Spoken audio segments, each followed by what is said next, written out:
Hi, the Job Applicant Perspective here with a series I'm going to call The Issues in Modern Hiring, Part 1. This is the language issue. So you know how being really good at your job means you have a super nuanced vocabulary about your particular role and what it does, and like 200 different words for that? Yeah, and that usually indicates that you're really good at your job and you have experience and you have knowledge, and that's awesome, right? Good. Well, in modern hiring, that particular vocabulary will work against you if and only if it matches the exact vocabulary both of the person who wrote the role and the person who posted it online who clicked, yes, include these words, no, don't include these words. And keep in mind, those aren't necessarily the same people. Usually a hiring manager or an HR person will write the role, or maybe together. And it could be a grunt, an intern that posted online. And here's hoping that they have the same vocabulary and they know which words to click yes to and click no to when they post it.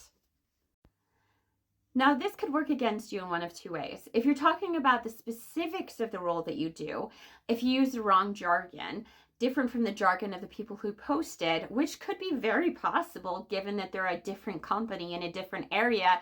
And even when you're in the same industry, people tend to use slightly different jargon at different companies.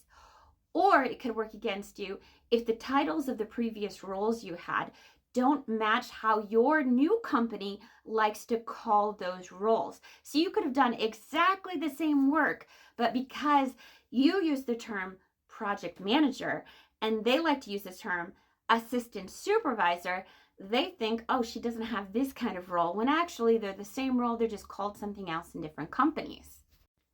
How many people does this affect?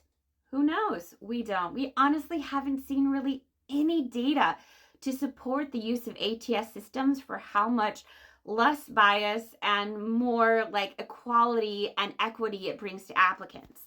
And if you have, we would love to hear from you, because we genuinely think these kind of systems were sold to employers for the value they would bring to their situation, but they were never sold to applicants, because the goal of ATS systems isn't necessarily to make an applicant's life easier.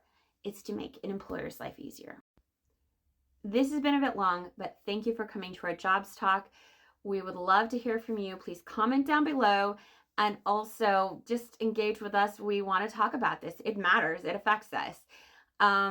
And part 2 is coming out soon. It's about data entry outsourcing and its effect on candidates.